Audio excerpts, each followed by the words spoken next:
નમસ્કાર, આપ જોઈ રહ્યા છો ન્યૂઝ એટ 10. હું છું સંજીવની. બુલેટિનની શરૂઆત હેડલાઇન્સથી. કલમ 370 રદ થયા બાદ પહેલીવાર વડાપ્રધાન આજે જમ્મુ કાશ્મીરની મુલાકાતે. રાજ્યમાં કડક સુરક્ષા બંદોબસ્ત.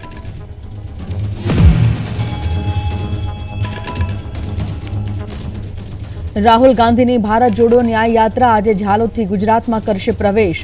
4 દિવસમાં 7 જિલ્લાઓમાંથી પસાર થશે યાત્રા.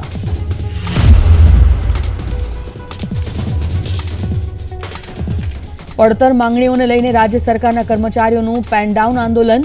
સરકારે આપી છે કર્મચારીઓને ચેતવણી.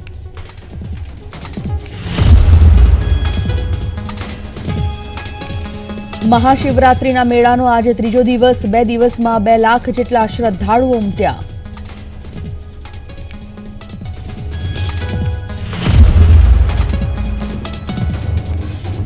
રાજ્યમાં ગરમીમાં વધારો થવાની હવામાન વિભાગે કરી આગાહી. આગામી દિવસોમાં લઘુત્તમ તાપમાનમાં 2 થી 3 ડિગ્રીનો થશે વધારો.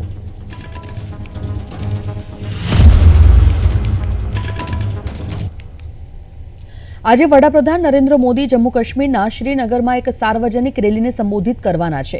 ઓગસ્ટ 2019માં તેમની સરકાર દ્વારા તત્કાલીન રાજ્યને વિશેષ દરજ્જો આપતી કલમ 370 નાબૂદ કરી તેને 2 કેન્દ્રશાસિત પ્રદેશોમાં વિભાજિત કર્યા બાદ વડાપ્રધાન નરેન્દ્ર મોદીની કાશ્મીર ઘાટીની પ્રથમ યાત્રા હશે.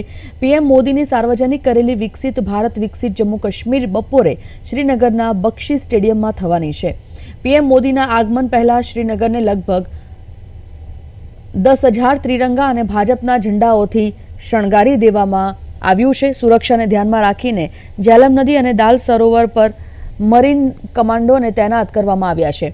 પીએમ મોદી બક્ષી સ્ટેડિયમમાં 6,400 કરોડ રૂપિયાની વિકાસની યોજનાઓનું લોકાર્પણ કરવાના છે.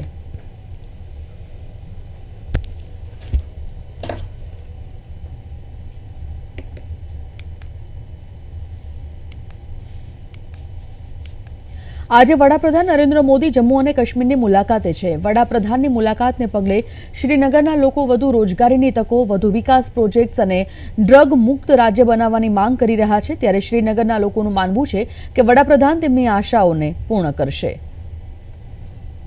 हमें पूरी उम्मीद है कि कल मोदी जी आ रहे हैं तो वो यहाँ कश्मीर के लिए और भी जो डेवलप के लिए और भी पैकेजेस जो दे देंगे यहाँ पे, जैसे यहाँ का यूथ भी मजबूत हो और यहाँ का हालात वो भी मजबूत हो, अच्छी हो और आने वाला टाइम भी सब लोगों के लिए बेहतर रहे. But the main thing is drug abuse and unemployment. I think so he should focus on these things rather than for their developmental projects, because development it will always come. But the main thing is that the people are suffering because the unemployment rate is very high. Jammu અને કાશ્મીરના અનંતનાગ જિલ્લાના એક યુવા ગાયકે ગુરુવારે કાશ્મીર ઘાટીની મુલાકાત પહેલા વડાપ્રધાન નરેન્દ્ર મોદીની પ્રશંસામાં એક ગીત ગાયું. 27 વર્ષીય ઇમરાન અઝીઝે, જે વડાપ્રધાનના મોટા પ્રશંસક હોવાનો દાવો કરે છે, તેણે લગભગ 3 મિનિટનું ગીત કમ્પોઝ કર્યું છે. આ ગીતમાં તેણે પીએમ મોદીનું સ્વાગત કર્યું છે અને કલમ 370 નાબૂદી સહિત તેમની સરકાર દ્વારા લેવામાં આવેલા પગલાંની પ્રશંસા કરી છે. ગીતની શરૂઆત મોદી આએંગે, કમલ ખિલેંગે, ઝંડા લહેરાએંગેથી થાય છે.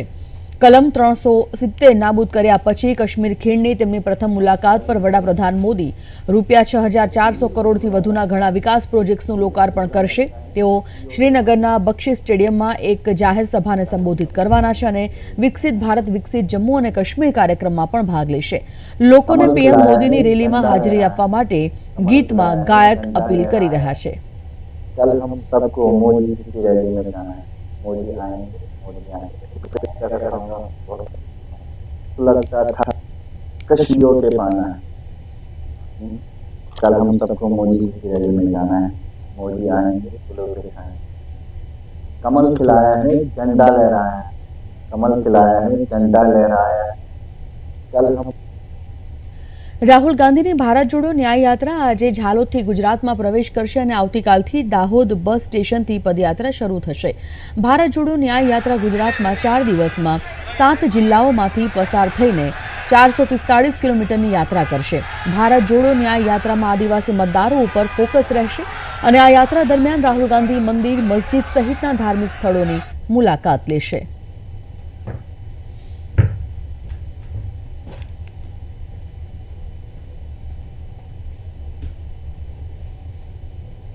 આજે સમગ્ર રાજ્યમાં શિક્ષકો અને અન્ય કર્મચારીઓએ પેન ડાઉન ચોક ડાઉન કર્યું છે.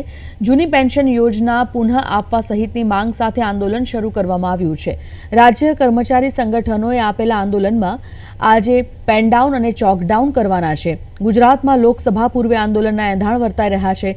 એવામાં રાજ્ય સરકારે કર્મચારીઓને કામથી અળગા ન રહેવાનો આદેશ કર્યો છે. ગુજરાત રાજ્ય કર્મચારી મહામંડળ દ્વારા આજે સમગ્ર રાજ્યમાં પેનડાઉનનો કાર્યક્રમ આપવામાં આવ્યો છે, જે અંતર્ગત પાટનગર ગાંધીનગર ખાતે આવેલ બ્લોક નંબર 18માં પેન્શન એન્ડ પ્રોવિડન્ટ ફંડની ઓફિસ ખાતે એનપીએસ શાખામાં જે કહી શકાય કે પેનડાઉનનો કાર્યક્રમ જોવા મળ્યો. આપ જે દ્રશ્યો જોઈ શકો છો અહીંના જે છે આ જે એનપીએસ શાખા જે છે એના દ્રશ્યો છે. સમગ્ર તમામ કર્મચારીઓ કામથી અળગા રહીને પેનડાઉનના કાર્યક્રમને સફળ બનાવવા માટે જે કહી શકાય કે પેનડાઉનનો કાર્યક્રમ આપ્યો છે. છેલ્લા ઘણા દિવસથી સરકાર સાથેની વાટાઘાટો હતી, પણ અંતે આખરે જે કહી શકાય પેનડાઉનનો કાર્યક્રમ આપવામાં આવ્યો અને આજે આપ જોઈ શકો છો કે તમામ કર્મચારીઓ જે છે એ પેનડાઉન એટલે કે કામથી અળગા રહેવાનું એમને મુનાસિબ માન્યું છે. ત્યારે કર્મચારી મહામંડળના જે કહી શકાય કે મહામંત્રી ભરત ચૌધરી આપણી સાથે છે, આપણે વાત કરીશું. ભરતભાઈ, આજનો કાર્યક્રમ શું છે? આજનો કાર્યક્રમ કર્મચારીઓ પોતાના સ્થળ ઉપર હાજર રહેશે, પરંતુ કોઈપણ પ્રકારની કામગીરીથી અળગા રહેશે. અત્યાર સુધીમાં સરકાર સમક્ષ કેટલી વાર રજૂઆતો થઈ છે, શું મુખ્ય માંગો છે અને કઈ કઈ બાબતને લઈને આજે આ કાર્યક્રમ આપવામાં આવ્યો? સરકાર સાથે વારંવાર વર્ષોથી રજૂઆતો ચાલતી આવી છે. મુખ્ય માગણીઓ કહીએ તો જૂની પેન્શન યોજના લાગુ કરવી તથા વર્ષોથી શોષણકારી નીતિ એવી ફિક્સ પગારની નીતિ નાબૂદ કરવી અને વર્ષ 2022માં જે સમાધાન થયું હતું તેના આજ દિન સુધી ઠરાવો નથી થયા, તે અમારી મુખ્ય માગણીઓ છે, તેના ઠરાવો થયા. અત્યાર સુધીનું સરકારનું વલણ કેવું રહ્યું છે અને આપને શું લાગે છે આ સમાધાન કેટલું શક્ય બનશે? હજુ સુધી સરકારશ્રીએ હકારાત્મક વલણ દાખવ્યું હોય તેવું દેખાયું નથી. એટલે અમારી સરકારશ્રીને નમ્ર વિનંતી છે કે રાજ્યની જનતાને નુકસાન ના થાય અને રાજ્યની જનતાને કોઈ પણ અડચણ ના પહોંચે તે માટે રાજ્યની જનતાના હિતમાં રહી અને કર્મચારીઓની માગણી સ્વીકારવામાં આવે. જૂનાગઢમાં મહાશિવરાત્રિના મેળાનો આજે ત્રીજો દિવસ છે. પહેલા 2 દિવસમાં 2 લાખ જેટલા શ્રદ્ધાળુઓ મેળામાં ઉમટ્યા હતા. ભક્તિ ભજનથી રમઝટ સાથે અન્ન ક્ષેત્રમાં પણ ભારે ભીડ જોવા મળી હતી. આ તરફ સોમનાથ ટ્રસ્ટ તરફથી મહત્વનો નિર્ણય લેવામાં આવ્યો છે, જેમાં મહાશિવરાત્રિને ધ્યાને રાખી અને સોમનાથ મંદિર સતત 42 કલાક ખુલ્લું રહેશે. આ દિવસે દરિયા કિનારે હજારો ભક્તોને પાર્થિવ શિવલિંગ મહાપૂજા તેમજ સોમનાથ મંદિરમાં ધ્વજા પૂજા, સોમેશ્વર મહાપૂજા અને પાગ પૂજાનો લાભ મળશે. આ ઉપરાંત મહાશિવરાત્રિના દિવસે સાંજે 6:30 કલાકે ઐતિહાસિક ગાથાને ઉજાગર કરતી જયતુ સોમનાથ સંગીત નાટિકા યાત્રિકો માટે આકર્ષણનું કેન્દ્ર બનશે.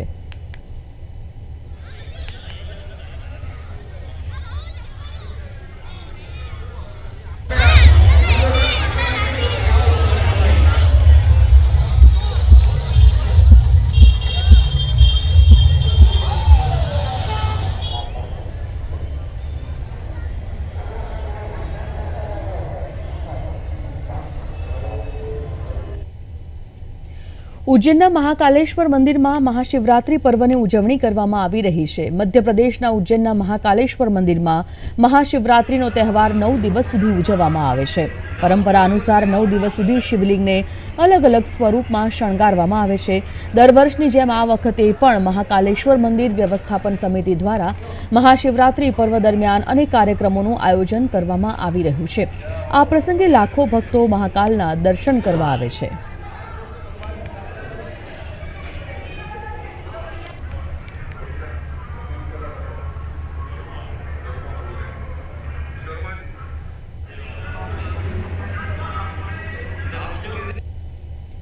દેશના સૌથી મોટા શિવલિંગ હોવાનો દાવો કરતા વારાણસીના બાખંડી મહાદેવ મંદિરમાં મહાશિવરાત્રિની તડામાર તૈયારીઓ ચાલુ છે. ઉત્તર પ્રદેશના વારાણસીના રવિન્દ્રપુરી વિસ્તારમાં શિવલિંગના આકારમાં એક પ્રાચીન શિવ મંદિર છે. દાવો કરવામાં આવે છે કે આ દેશનું સૌથી મોટું શિવલિંગ છે. મંદિરના અધિકારીઓનું કહેવું છે કે આ 2 સદી જૂના બાખંડી મહાદેવ મંદિરનું નિર્માણ બાખંડી સાધુબેલા આશ્રમ દ્વારા કરવામાં આવ્યું હતું અને તે પરંપરાગત શૈલીથી અલગ છે. શિવલિંગના આકારમાં આ અનોખું મંદિર 50 ફૂટ લાંબુ છે અને તેનો વ્યાસ 30 ફૂટથી વધુ છે. ભક્તોનું કહેવું છે કે મંદિરમાં પૂજા કરવાથી તેમનું મન શાંત રહે છે. જેમ જેમ મહાશિવરાત્રિ નજીક આવે છે તેમ તેમ બાખંડી મહાદેવ મંદિરની રોનક વધતી જાય છે. લોકો પૂરી ભક્તિભાવ સાથે ભગવાન મહાદેવની પૂજાની તૈયારી કરતા જોવા મળ્યા. महाशिवरात्रि तहेवार भगवान शिव और देवी पार्वती लग्न की उजवणी माटे उजवाय छे। बहुत विशाल मंदिर है और हम हर महाशिवरात्रि पे यहाँ पर आते हैं।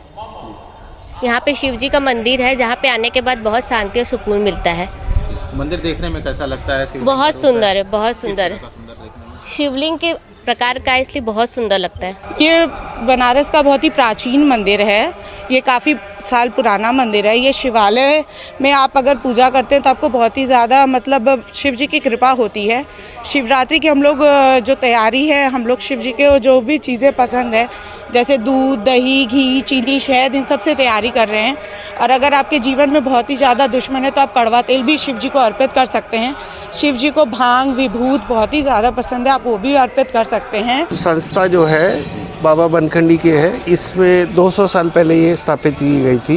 पहले पाकिस्तान सखर में था, हिंदुस्तान, तब पाकिस्तान और हिंदुस्तान का वही मतलब था। बाबा बनखंडी ने घोर तप किया। 1818 में उन्होंने ही साधु बिला स्थापित की। इसकी विशेष अलग अलग ब्रांचेस है। इस मंदिर में हर त्यौहार मनाया जाता है। शिवरात्रि, श्रावण का, गणपति का, नवरात्र पर्व, देव दिवाली, हर त्यौहार।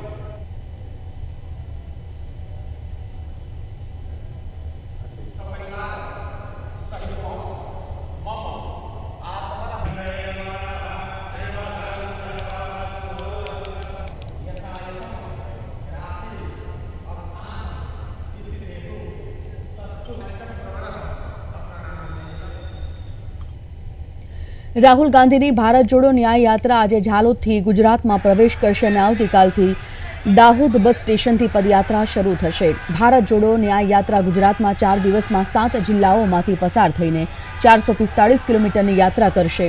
ભારત જોડો ન્યાય યાત્રામાં આદિવાસી મતદારો ઉપર ફોકસ રહેશે। આ યાત્રા દરમિયાન રાહુલ ગાંધી મંદિર, મસ્જિદ સહિતના ધાર્મિક સ્થળોની મુલાકાત લેશે। ફોન લાઈન પર સંવાદદાતા કિંજલ બોરીસા જોડાઈ ગયા છે। કિંજલ, જે પ્રકારે ભારત જોડો ન્યાય યાત્રા કોંગ્રેસ દ્વારા કરવામાં આવી રહી છે, રાહુલ ગાંધી તેનું નેતૃત્વ કરી રહ્યા છે, આજે ગુજરાતમાં આ યાત્રા પ્રવેશવાની છે। 4 દિવસની આ યાત્રા ગુજરાતની કેવા કેવા કાર્યક્રમો અને કેટલી મોટી સંખ્યામાં કોંગ્રેસી કાર્યકરો આ યાત્રામાં જોડાય તેવી સંભાવના? સંજીવને ચોક્કસથી એક બાજુ ગુજરાત કોંગ્રેસના સભ્યો છે તે ભાજપમાં જોડાઈ રહ્યા છે, એટલે કે ગુજરાત કોંગ્રેસના જે કાંગરા છે તે ખાઈ રહ્યા છે અને તેવામાં રાહુલ ગાંધીની ભારત જોડો યાત્રા આજે ગુજરાતમાં પ્રવેશવાની છે। રાજસ્થાનથી તેઓ ગુજરાતમાં આ યાત્રા સાથે પ્રવેશશે, ત્યારે ગુજરાત કોંગ્રેસ અત્યારે આખું આ યાત્રાની જે તૈયારીઓમાં લાગી ગયું છે। આ યાત્રા 7 જિલ્લાઓમાં ફરવાની છે અને અંદાજે 400 જેટલા જે કિલોમીટર છે તે આ યાત્રા ફરવાની છે। તેમાં તમામ જગ્યા ઉપર જે રાહુલ ગાંધી છે તે લોકોને મળશે, કારણ કે આ યાત્રા અન્યાય સામે લડવા માટેની આ યાત્રા નીકાળવામાં આવી છે। અગાઉ પણ ભારત જોડો યાત્રા કરવામાં આવી હતી અને ત્યારબાદ ફરી એક વખત, બીજી વખત જે ભારત જોડો ન્યાય યાત્રા, લોકો અન્યાય સામે અવાજ નથી ઉઠાવતા, તેની માટે રાહુલ ગાંધી છે તે આ યાત્રા કાઢી રહ્યા છે। ગુજરાતમાં કોંગ્રેસની પરિસ્થિતિ ખૂબ જ કથળી રહી છે, તેવામાં લોકસભાની ચૂંટણી આવી રહી છે। ગુજરાત કોંગ્રેસના ધારાસભ્યો છે તે ભાજપમાં જઈ રહ્યા છે, ત્યારે આ યાત્રાથી ગુજરાત કોંગ્રેસને કેટલો ફાયદો થશે તે જોવાનું રહેશે। અને આ યાત્રા આદિવાસી વિસ્તારોમાં જવાની છે, કારણ કે આદિવાસી જે મતદારો છે તે કોંગ્રેસના તરફેણમાં રહેતા હોય છે, એટલે કે પોતાની આદિવાસી જે વોટ બેંક છે તે સાચવવા માટે રાહુલ ગાંધી છે તે આદિવાસી વિસ્તારોમાં ફરશે। તેમની સાથે સાથે સૌથી મહત્વની આમ આદમી પાર્ટી, ગુજરાતની આમ આદમી પાર્ટી પણ આ યાત્રામાં જોડાવાની છે, એટલે કે ગુજરાત કોંગ્રેસ દ્વારા જે આમ આદમી પાર્ટીને આમંત્રણ આપવામાં આવ્યું હતું અને તે આમંત્રણ સ્વીકારીને આમ આદમી પાર્ટીના જે મોટા નેતાઓ છે તે પણ આ યાત્રામાં જોડાવાના છે। તેઓ પણ રાહુલ ગાંધીનું સ્વાગત કરવાના છે। 3 થી 4 જગ્યાએ રાહુલ ગાંધી જે જાહેર સભા છે તે પણ કરવાના છે, એટલે કે જ્યાં પણ તેમણે જે ઘણી બધી જગ્યાઓ પર જે જાહેર સભા છે તે કરતા હોય છે, લોકોની સાથે વાતચીત કરતા હોય છે, સામાન્ય લોકો સાથે કનેક્ટ થતા હોય છે અને તેમની સાથે રાહુલ ગાંધી જ રીતે નિખાલસતાથી જે વાતચીત છે તે કરતા હોય છે, એટલે કે આ યાત્રા ગુજરાતમાં કેટલી સફળ થશે અને આ યાત્રા કાર્યકર્તાઓ દ્વારા લોકોને આવશે તે ભીડ મતદાન મથક સુધી પહોંચશે કે કેમ તે જોવાનું રહેશે. જી બિલકુલ કિંજલ, ધન્યવાદ જાણકારી માટે. દિલ્હીમાં ગુરુવારે સવારે 5:30 કલાકે લઘુત્તમ તાપમાન 11 ડિગ્રી સેલ્સિયસ નોંધાયું હતું, જે સરેરાશ કરતાં 2 ડિગ્રી ઓછું છે. આઈએમડી અનુસાર શહેરમાં સવારે હળવા વાદળછાયા વાતાવરણ રહેવાની શક્યતા છે, તો મહત્તમ તાપમાન પણ ઘટી અને 25 ડિગ્રી સેલ્સિયસની આસપાસ રહેવાની સંભાવના છે. બુધવારે દિલ્હીનું લઘુત્તમ તાપમાન 9 ડિગ્રી સેલ્સિયસ નોંધાયું હતું. સેન્ટ્રલ પોલ્યુશન કંટ્રોલ બોર્ડ દ્વારા શેર કરાયેલા ડેટા અનુસાર સવારે 8 કલાકે દિલ્હીમાં ઘણી જગ્યાએ એર ક્વોલિટી ઇન્ડેક્સ મધ્યમ શ્રેણીમાં રહ્યો હતો, જ્યારે આનંદ વિહાર, મુંડકા, ચાંદની ચોક, જહાંગીરપુરા અને શાદીપુરમાં AQI નબળી શ્રેણીમાં નોંધાયો હતો. ઉપરાષ્ટ્રપતિ જગદીપ ધનખર શુક્રવારે દક્ષિણના 3 રાજ્યોના 1 દિવસીય પ્રવાસ પર જશે. ઉપરાષ્ટ્રપતિના સચિવાલયે એક નિવેદનમાં જણાવ્યું હતું કે ઉપરાષ્ટ્રપતિ ધનખરની મુલાકાતનો કાર્યક્રમ બેંગાલુરુમાં ISRO satellite integration and testing એસ્ટાબ્લિશમેન્ટની મુલાકાત સાથે શરૂ થશે. ઉપરાષ્ટ્રપતિ ધનખર ત્યાં ભારતીય અવકાશ સંશોધન સંસ્થાના વૈજ્ઞાનિક સમુદાય સાથે ચર્ચા કરશે, તો કેરળના તિરુવનંતપુરમમાં રાજનક એવોર્ડ સમારોહમાં ઉપરાષ્ટ્રપતિ મુખ્ય અતિથિ પણ હશે. તેમની મુલાકાતના છેલ્લા તબક્કામાં ધનખર કોઇમ્બતુરમાં ઈશા યોગ કેન્દ્રમાં મહાશિવરાત્રિની ઉજવણીમાં હાજરી આપશે. ઉત્તર પ્રદેશના મુખ્યમંત્રી યોગી આદિત્યનાથે કહ્યું કે આખી દુનિયા પરંપરાગત દવા અપનાવવામાં આવી રહી છે અને આયુષના ક્ષેત્રમાં વિકાસની ઘણી તકો છે. મુખ્યમંત્રીએ રાજ્યમાં ₹238 કરોડના ખર્ચે તૈયાર કરાયેલા 271 જાહેર ઉપયોગિતા વિકાસ યોજનાઓના ઉદ્ઘાટન પ્રસંગે આ વાત કહી હતી. આયુષ સેવામાં વિશ્વાસ વ્યક્ત કરતા આદિત્યનાથે કહ્યું, જો આપણે તેને યોગ્ય રીતે અમલમાં મૂકીશું તો તેમાં કોઈ શંકા નથી કે લોકો તેની તરફ આકર્ષિત થશે. हम सब ने पिछले 4 वर्ष के अंदर इस सदी की सबसे बड़ी महामारी का सामना किया और उस दुनिया की सबसे बड़ी महामारी, सदी की सबसे बड़ी महामारी के दौरान दुनिया ने ट्रेडिशनल मेडिसिन की उपयोगिता और उसकी महत्ता को भी समझा है, जाना है. ये पिछड़ा इसलिए क्योंकि इसने अपने महत्व को स्वयं खोया है. उसके कर्णधारों ने ही उसकी उपेक्षा की. अगर उसकी उपेक्षा उसके कर्णधार नहीं करते तो इस रूप में उपेक्षित नहीं होती. लेकिन देर आए दुरुस्त आए. 2014 में प्रधानमंत्री मोदी जी ने जब इसके लिए अभियान चलाया, आज आप देखते होंगे 21 जून को दुनिया के अंदर योग के साथ पूरी दुनिया झूमती हुई दिखाई देती है. कोरोना के अंदर आयुष का काढ़ा लेते हुए पूरी दुनिया दिखाई देती है. घर घर में आज भी चल रहा है. ऐसे ही अन्य ट्रेडिशनल मेडिसिन के प्रति पूरी दुनिया आज उसके पीछे भाग रही है. आज जब हम लोग इतनी परियोजनाओं का यहां पे लोकार्पण कर रहे हैं तो स्वाभाविक रूप से ये दिखता है कि जब संभावनाएं हैं इसलिए मांग भी है. और मैं तो बार बार इस बात को कहता हूं कि उत्तर प्रदेश में हेल्थ टूरिज्म में किसी एक क्षेत्र में सर्वाधिक संभावनाएं हैं तो वह है आयुष के क्षेत्र में. योग, नेचुरोपैथी, आयुर्वेद, यूनानी, सिद्धा या होम्योपैथ, इनसे जुड़ी हुई सभी पद्धतियों को हम व्यवस्थित रूप से प्रोफेशनल तरीके से अगर लागू कर दें, कोई कारण नहीं कि लोग इसके प्रति आकर्षित न हो. ભારત અને ઇંગ્લેન્ડ વચ્ચે 5 ટેસ્ટની શ્રેણીની 5મી અને અંતિમ ટેસ્ટ મેચ 7મી માર્ચે ધર્મશાળામાં રમાશે. રોહિત શર્માની આગેવાની હેઠળની ભારતીય ટીમે 3-1થી શ્રેણી જીતી લીધી છે. આ પછી પણ તે ધર્મશાળા ટેસ્ટને હળવાશથી લઈ રહ્યા નથી. ભારત અને ઇંગ્લેન્ડ વચ્ચે ચાલી રહેલી ટેસ્ટ શ્રેણીની 5મી અને અંતિમ મેચ પહેલા ધર્મશાળામાં ટિકિટ ખરીદવાનો ઉત્સાહ ચરમસીમાએ હતો. સ્ટેડિયમની બહાર મેચની ટિકિટ ખરીદવા લોકોની લાંબી લાઈનો જોવા મળી હતી. લાંબી લાઈનોના કારણે ચાહકોને ટિકિટ ખરીદવામાં મુશ્કેલીનો સામનો કરવો પડ્યો હતો. વિદ્યાર્થીઓ માટે ઓછા ભાવે ટિકિટની જોગવાઈ છે, તેથી વિદ્યાર્થીઓએ તેમની શાળાના આઈડી કાર્ડ બતાવીને ઘણી ટિકિટો ખરીદી હતી. જો કે કેટલાક ચાહકો એવા હતા જેઓ ટિકિટ ખરીદી શક્યા નહોતા. काफ़ी एक्साइटेड है मैच के लिए, काफ़ी देर वेट किया, बहुत ज़्यादा भीड़ है। और स्टूडेंट आईडी पे तो हमें 100 की मिली है टिकट, वैसे प्राइस तो मुझे नहीं पता, लेकिन स्टूडेंट आईडी पे 100 की मिली है। और बहुत लंबी लाइन है, काफ़ी, देख सकते हैं आप, भीड़ काफ़ी ज़्यादा भीड़ है, थोड़ी सफोकेशन वाला हुई है अभी, लेकिन मिल गई टिकट। बहुत स्ट्रगल करना पड़ा, स्ट्रगल की तो हम बात ही नहीं कर सकते हैं। सुबह 12 बजे से यहाँ खड़े हुए थे, तो बाद में पता लगा कि कॉलेज आईडी पर मिलेगी फ्री, कॉलेज आईडी पर हाफ रेट में मिल रही थी, तो काफ़ी स्ट्रगल करना पड़ा। फिर हमें प्रिंट आउट निकलवानी पड़ी, तो मतलब काफ़ी देर यहाँ खड़े रहकर धूप में खड़ा रहना पड़ा, फिर उसके बाद जाकर टिकट्स मिली हैं। It was very easy to get them off Paytm, the app. Bought them, picked them up down there, only waited a few minutes to get them. So very excited for the match. We're going to go to 3 of the days. I think it should be an exciting match. It's a shame it's a dead rubber. 2 will be super exciting, but I think it'll be another close one. Hopefully James Anderson to get his 700th Test wicket. Exciting for Ashwin and Bairstow for their 100th, and I'm sure it'll finish 3-2 in a few days' time. 5મીના અંતિમ મેચની ticket માટે ભારે ભીડ દર્શાવે છે કે હજારો લોકો મેચ જોવા આવશે. મેચ ગુરુવારે સવારે 9:30 કલાકે શરૂ થશે. ચાહકોને આશા છે કે સિરીઝ જીતી ચૂકેલી ટીમ ઇન્ડિયા આ મેચ પણ જીતીને નવો રેકોર્ડ બનાવશે. બ્યુરો રિપોર્ટ, પ્રવેગ ટીવી. ભારતીય જનતા પાર્ટીમાં સતત જોડાવાનું ચાલુ છે. અગાઉ ભાજપનો વિરોધ કરનારા પણ હવે નરમ પડીને કેસરિયા ખેસ ધારણ કરી રહ્યા છે. મોઢવાડિયા, અમરીશ ડેર બાદ હવે ડોક્ટર કનુ કલસરિયા પણ ભાજપમાં જોડાય તેવી શક્યતા છે અને આ માટે રાજુલા સત્કાર સમારંભમાંથી સીધા ભારતીય જનતા પાર્ટીના પ્રદેશ પ્રમુખ CR પાટીલ મહુવા સદભાવના હોસ્પિટલમાં પહોંચ્યા હતા. કનુ કલસરિયા સાથે તેમણે બંધ બારણે બેઠક યોજી હતી. સદભાવના હોસ્પિટલ ખાતે આ તબક્કામાં લોક સાહિત્ય કલાકાર માયાભાઈ આહિર તો મહુવાના જાણીતા ડોક્ટર મિત્રો પણ ઉપસ્થિત રહ્યા હતા.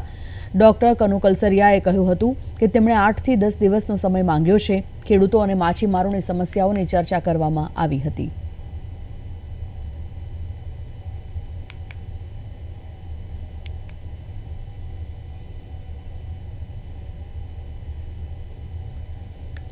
મેઘમણી ગ્રુપ દ્વારા છારોડી ખાતે યુરિયા પ્લાન્ટનું ઉદ્ઘાટન કરવામાં આવ્યું હતું.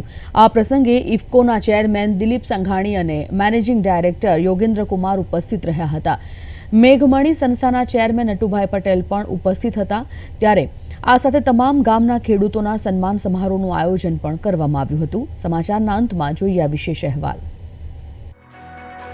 મેઘમણી ક્રોપ ન્યુટ્રિશન લિમિટેડ અને મેઘમણી ઓર્ગેનિક્સ લિમિટેડ પાક પોષણ ઉત્પાદનો, રસાયણો, આનુષાંગિક ઉત્પાદનો વગેરેના અગ્રણી ઉત્પાદકોમાંના એક બનવાનો ઉદ્દેશ્ય છે. MCNL ખાતર સહકારી કંપની ઇફકો ટેકનોલોજી સાથે કરાર કરી તેનું પ્રથમ ઉત્પાદન મેઘમણી નેનો યુરિયા ખાતર લોન્ચ કર્યું છે. મેઘમણી ક્રોપ ન્યુટ્રિશન લિમિટેડ ગુજરાતમાં દર વર્ષે 5 કરોડ નેનો યુરિયા બોટલની ક્ષમતા ધરાવતો પ્લાન્ટ બનાવવા માટે ₹150 કરોડ અને ખાતરની વધતી જતી જરૂરિયાતને પહોંચી વળવા આગામી વર્ષોમાં પોષણ ક્ષેત્રે વધુ ઉત્પાદનો લાવશે. આજે મેઘમણી દ્વારા નેનો યુરિયાની ફેક્ટરીનું ઉદ્ઘાટન કરવામાં આવ્યું. આ પ્રસંગે ઇફકોના માર્કેટિંગ ડાયરેક્ટર યોગેન્દ્ર કુમારજી, અમારા કલોલ યુનિટના હેડ દીપક ઇનામદારજી સહિત ઇફકોની ટીમ અને સંસ્થાના મુખ્ય પ્રયોજક નટુભાઈ પટેલ મેઘમણીના અને પરિવાર. નેનો યુરિયા દુનિયામાં સૌપ્રથમ ઇફકોએ સંશોધન કર્યું. અનેક પ્રયોગો પછી અને લાંબા સમયે એને મંજૂરી મળી. એ ટેકનોલોજી મેઘમણી ગ્રુપે ઇફકો પાસેથી લઈને એની શરૂઆત આજે કરી છે. મેઘમણી નેનો યુરિયાએ આગામી પેઢીનું ખાતર છે જે છોડને નાઇટ્રોજન પૂરું પાડે છે. તેમાં 4% સક્રિય નાઇટ્રોજન છે અને 85%થી વધુ અસરકારક. મેઘમણી નેનો યુરિયાને પાંદડા પર લગાવવાથી તે કોષની દિવાલ અથવા પાંદડાના સ્ટોમાટાના છિદ્રો દ્વારા છોડમાં પ્રવેશ કરે છે અને પછી ફ્લોમ કોષો દ્વારા છોડની અંદર વહન થાય છે. મેઘમણી નેનો યુરિયા પર્યાવરણ માટે સલામત છે અને ઉત્પાદનની ઉપજ અને ગુણવત્તામાં વધારો કરે છે. ખેતી માટે અને ખેડૂતો માટે કાંઈક કરવું એ જ અમારો ઉદ્દેશ અને એ ઉદ્દેશને પાર પાડવામાં નેનો યુરિયાની ટેકનોલોજી અમને ઇફકોએ પૂરી પાડી.